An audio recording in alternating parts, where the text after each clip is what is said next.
कोकणातील आंबा व काजू उत्पादक शेतकऱ्यांना बोगस व निकृष्ट खते आणि कीटकनाशके पुरवणाऱ्या औषध कंपन्यांविरोधात कठोर कारवाई करण्याची मागणी माजी खासदार राजू शेट्टी यांनी केली आहे।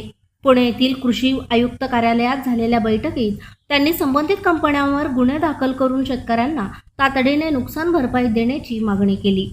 चालू वर्षात रत्नागिरी, सिंधुदुर्ग, रायगड आणि पालघर जिल्ह्यातील आंबा व काजू बागायतदार शेतकरी अस्मानी आणि सुलतानी संकटात सापडले आहेत। औषध कंपन्यांच्या दरांवर राज्य सरकारचे कोणतेही नियंत्रण नसल्याने शेतकऱ्यांची आर्थिक लूट होत असल्याचा आरोप करण्यात आला।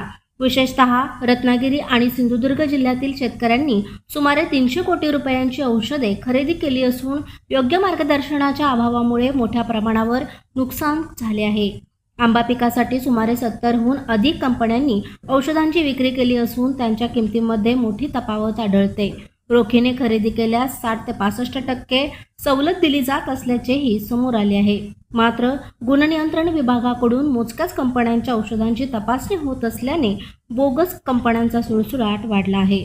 यावेळी आमदार बाळा माने यांनी संशोधन विभागाच्या भूमिकेवर प्रश्नचिन्ह उपस्थित करत आंबा पिकावरील कीड व रोग नियंत्रणासाठी नेमके काय संशोधन झाले तसेच बोगस औषध कंपन्यांवर काय कारवाई करण्यात आली याचा जाब विचारला।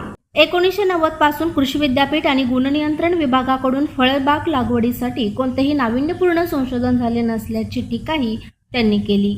या बैठकीत संचालक सुनील बोरकर, दापोली कृषी विद्यापीठाचे संशोधक अनिल देसाई, स्वाभिमानी शेतकरी संघटनेचे राज्य सचिव राजेंद्र गड्यांनावर यांच्यासह विविध शेतकरी प्रतिनिधी आणि औषध कंपन्यांचे प्रतिनिधी उपस्थित होते। प्रशांत कांबळे, अग्रणी न्यूज, विटा।